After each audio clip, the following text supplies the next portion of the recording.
샬롬, 말씀 읽어주는 김기훈 목사입니다. 오늘도 기대하는 마음과 사모하는 마음을 가지고 하나님의 말씀 함께 읽겠습니다. 잠언 3장 11절부터 35절까지의 말씀입니다.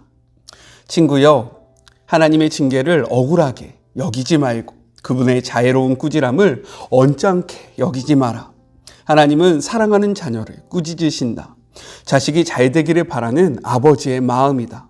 지혜를 만나고 통찰력과 친구가 되는 사람은 복이 있다. 지혜는 은행에 저축한 돈보다 훨씬 값지고 지혜와 맺은 우정은 고액 연봉보다 낫다. 지혜의 가치는 온갖 화려한 장신구보다 낫고 내가 바라는 그 어떤 것보다 귀하다. 지혜는 한 손으로는 장수를 베풀고 다른 손으로 상을 준다. 지혜의 방식은 훌륭하고 지혜의 세상살이는 놀라울이 많지 완전하다. 지혜는 그것을 붙잡는 이들에게 참으로 생명의 나무가 된다. 지혜를 단단히 붙들어라. 그러면 복을 받을 것이다. 하나님은 지혜로 땅을 만드셨고 통찰력을 발휘해 하늘을 들어 올리셨다. 지혜와 통찰력은 강과 샘을 언제 솟게 하고 밤하늘의 이슬을 언제 내리게 할지 적절한 때를 안다. 친구여, 명료한 사고와 건전한 상식을 목숨 걸고 지켜 잠시라도 놓치지 마라. 그러면 내 영혼이 생기를 띨 것이다. 너는 건강과 매력을 유지할 것이다. 안전하게 다닐 것이며 지치지 않고 발에 걸려 넘어지지도 않을 것이다. 오후에 염려 없이 낮잠을 자고 밤에도 단잠을 자게 될 것이다. 경고가 날아들고 놀랄 일이 생기고 세상 멸망이 임박했다는 예언이 있어도 두려워할 필요가 없다. 하나님께서 내 곁에 함께 하시며 너를 안전하게 지켜주실 것이기 때문이다. 도움이 필요한 사람이 있거든 그를 외면하지 마라. 그에게는 내 손이 하나님의 손이다. 지갑에 돈이 있는데도 이웃에게 다음에 오게 하고 말하지 마라. 내일 주겠네 하고 말하지 마라. 너를 믿고 마음 놓고 사는 이웃에게 해꾸칠 궁리를 하지 마라. 사사건건 시비조로 싸울 거리를 찾아다니지 마라. 힘으로 밀어붙이며 사는 사람이 되지 마라. 왜 불량배 노릇을 하려느냐? 너는 왜 안 되는데 하고 말하지만 하나님은 심사가 뒤틀린 자들을 참지 못하신다. 그분은 올곧은 이들을 존중하신다. 하나님은 악한 자들의 집에는 저주를 내리시지만 의로운 이들의 집에는 복을 내려주신다. 그분은 시건방진 회의론자들을 냉대하시고 형편이 어려운 사람들을 곁에서 도우신다. 지혜롭게 살면 명예를 상으로 받고 어리석게 살면 수치를 상으로 받는다. 이것은 하나님의 말씀입니다. 우리요, 광고 보고 계속 말씀 나누도록 하겠습니다. 광고 잘 보셨습니까? 일주일 동안 광고를 봤는데 어떻게 조금 불편하시죠? 하지만 이를 통해서 하나님 사랑과 이웃 사랑을 실천하는 우리 사랑하는 주의 모든 자녀들이 되었으면 좋겠습니다. 이것에 대해서는 세 번째 단락에서 조금 더 나눠보도록 할게요. 오늘의 말씀은요, 세 가지를 중심으로 함께 나누도록 하겠습니다. 먼저 첫 번째는요, 값진 징계입니다. 우리 말씀을 같이 한번 읽어볼까요? 11절의 말씀입니다. 내 아들아, 여호와의 징계를 경히 여기지 말라. 그 꾸지람을 싫어하지 말라라고 이야기하고 있습니다. 왜일까? 성경은 왜 징계와 꾸지람을 경히 여기지 말고 싫어하지 말라고 이야기할까? 우리는 생각을 해봐야 합니다. 제가요, 한번 네이버를 통해서 찾아봤어요. 징계가 무엇일까? 그러니까 이렇게 말해 주었습니다. 허물이나 잘못을 뉘우치도록 나무라며 경계함. 즉 징계라는 것은 무엇이냐면 우리가 어떠한 행동을 했는데 이것이 잘못됐기 때문에 이 행동을 고쳐주기 위해서 지적을 하고 그리고 이러한 것을 나무라는 것을 의미한다라는 거예요.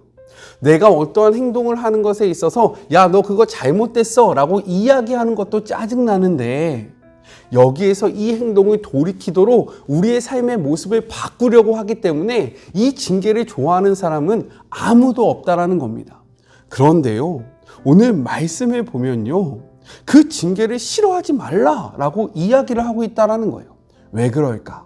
그 이유에 대해서 우리 12절의 말씀을 같이 한번 읽어보겠습니다. 대저 여호와께서 그 사랑하는 자를 징계하시기를 마치 아비가 그 기뻐하는 아들을 징계함과 같이 하느니라. 그 이유가 무엇이냐? 징계를 싫어하지 말고 이 징계를 외면하지 말아야 하는 이유가 무엇이라고 이야기하고 있냐면 바로 이 징계가 사랑으로부터 나오기 때문에 우리는 이것을 경히 여기지 말아야 한다라고 성경은 이야기하고 있다는 거예요. 사실 우리는요, 생각을 해봐야 돼요. 무엇을요? 징계를 당하는 사람이 기분 나쁜다는 것 누구나도 다 알고 있죠. 하지만 누군가에게 잘못을 지적하고 이 잘못된 길을 돌이키는 사람도요, 이러한 이야기를 하는 것이 매우 불편하고 그리고 이것이 기쁘지는 않다라는 사실을 우리는 생각을 해야 한다는 거죠.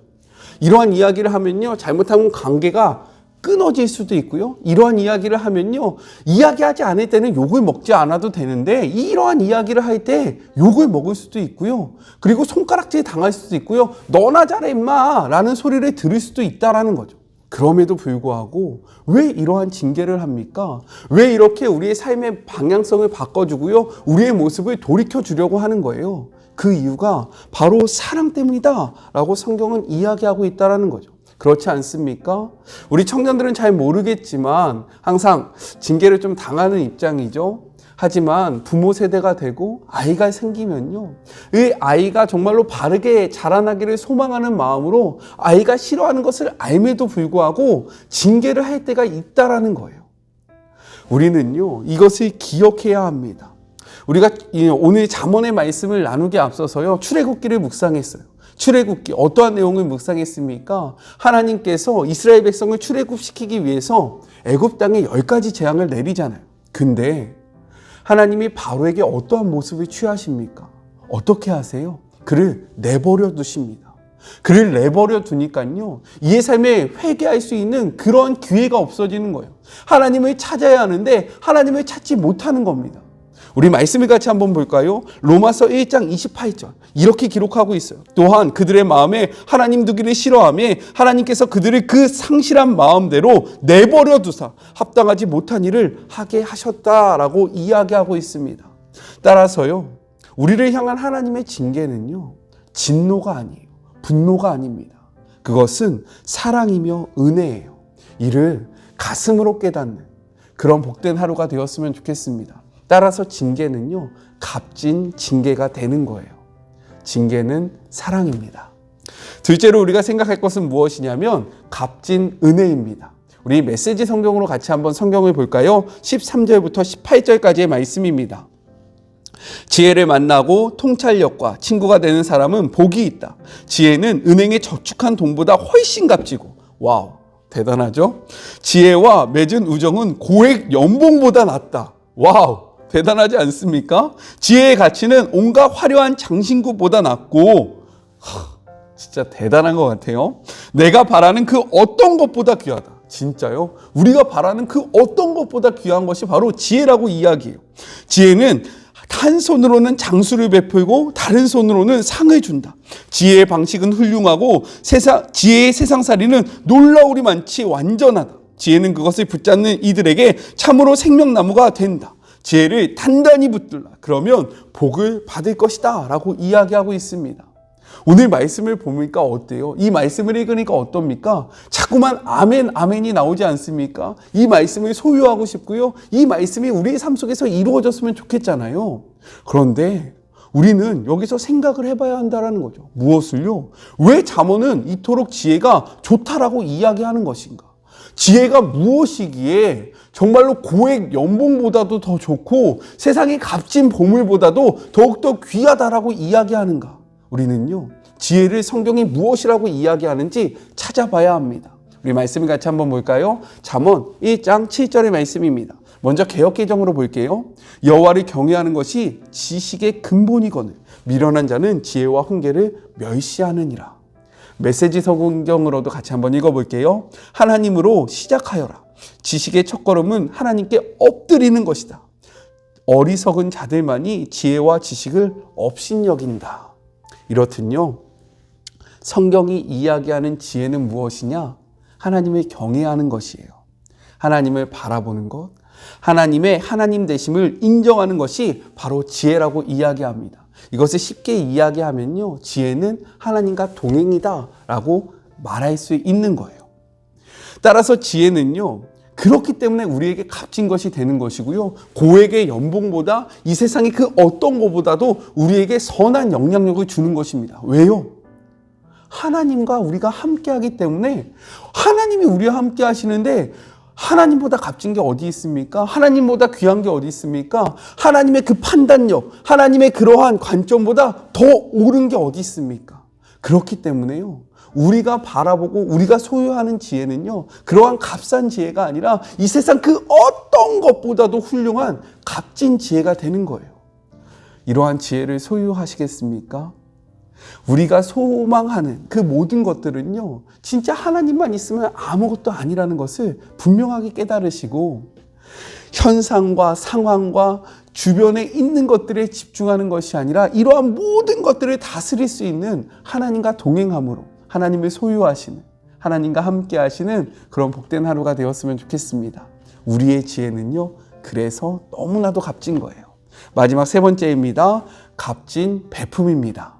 이것은 마리목에 광고가 들어가는 이유와 연결되는 거예요. 우리 같이 한번 말씀을 보면요, 27절부터 갑자기 이럴 수 있어요. 왜요? 지금 앞에는요, 계속해서 지혜에 대해서 이야기를 하는데 갑자기 27절부터 무엇을 이야기합니까? 베품, 나눔에 대해서 이야기하는 거예요. 이웃사랑에 대해서 이야기를 하는 겁니다. 아니, 왜 갑자기 지혜를 이야기하는데 나눔과 베품을 이해합니까? 라고 생각이 되어질 수 있어요. 그런데요, 제가 방금 전에 두 번째 단락에서 지혜가 무엇이라고 했습니까? 지혜가 하나님과 동행이라고 이야기했잖아요. 그렇기 때문에 바로 이 밑에 하나님과 동행하는 그 지혜를 이야기하고 나서 이웃과의 나눔, 이웃을 사랑하는 것이 기록되어 있다는 거예요. 왜 그런지 말씀을 통해서 한번 생각해 보겠습니다. 마태복음 22장 36절부터 40절에 같이 한번 읽어볼게요. 조금 길지만 매우 중요하고 이것은 성경의 핵심이기 때문에 같이 한번 읽어보겠습니다. 36절부터요. 선생님, 율법 중에서 어느 계명이 크니까? 한 율법학자가 묻는 거죠. 그러니까 예수님이 이렇게 말씀하십니다. 37절, 예수께서 이르시되 내 마음을 다하고 목숨을 다하고 뜻을 다하여 주 너의 하나님을 사랑하라 하셨으니. 이어서 읽어볼게요. 38절. 이것이 크고 첫째 되는 계명이다. 우리가 알아야 하는 첫째 되는 계명, 성경이 이야기하는 첫 번째 계명은 무엇입니까? 하나님을 사랑하는 거예요. 하나님을 사랑하는 거. 목사님, 이건 당연한 거잖아요. 맞아요. 마리목을 함께 했다면 이것에 대해서는 알 수 있습니다. 그런데 이어서 이렇게 이야기하고 있다는 거죠. 39절. 둘째도 그와 같으니 내 이웃을 내 자신과 같이 사랑하라 하셨으니. 40절. 이 두 계명이 온 율법과 선지자의 강령이라. 둘째가 무엇이라고 이야기합니까? 내 이웃을 내 자신과 같이 사랑하라. 성경은요, 하나님 사랑과 이웃 사랑을 이야기하고 있어요. 지혜는요, 하나님과 동행하는 것, 하나님을 경외하는 것, 하나님과 같은 곳을 바라보고 하나님의 마음을 품고 하나님의 하나님 되심을 인정하는 마음이 지혜잖아요. 그렇기 때문에 값진 지혜를 소유하면요, 이 복음의 진리를 깨달아서 하나님을 사랑하고 이웃을 사랑할 수밖에 없다라고 성경은 이야기하고 있는 거예요. 그래서요, 그것을 보란 듯이 증명하듯이 지금 이 27절부터는요, 너희에게 값진 지혜가 있느냐? 그렇다면 너희는 이웃을 사랑해야 한다. 값진 베품이 너희들의 삶 속에 있어야 한다라고 이야기를 하고 있는 거예요. 지금 한국 기독교가 많은 어려움 가운데 있습니다. 이것을 극복할 수 있는 방법이 무엇이냐? 성경대로 살아가는 거예요. 하나님을 사랑하고 이웃을 사랑하는 것. 마리목에 광고를 넣은 지 이제 일주일이 되었습니다. 불편하시죠? 맞아요. 시간도 어떻게 보면 아까울 수도 있습니다. 하지만 우리가 이것을 하는 이유는 무엇이냐? 우리가 하나님의 말씀을 나눈다면 하나님을 사랑하고 있는 거잖아요. 그런데 이것이 여기서만 그쳐지면 이것은 아무것도 아니라는 거예요. 반쪽짜리 신앙밖에 되지 않고요. 반쪽짜리 신앙은요, 완전한 것이 아닙니다. 그 사랑을 이루기 위해서 우리의 그런 조그만 불편을 감수하고 있는 거예요. 함께 해주셔서 너무나도 감사합니다. 우리요, 말씀을 알았다면 말씀대로 살아가는 주의 모든 자녀들이 되었으면 좋겠습니다. 우리 같이 기도할까요? 하나님 감사합니다.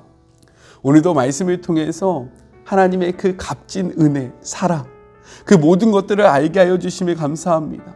징계는요, 사랑입니다. 그렇기 때문에 이 징계는 너무나도 값진 것입니다. 이 사실을 기억하게 하여 주시옵소서. 또한 하나님의 지혜는요, 값진 것입니다.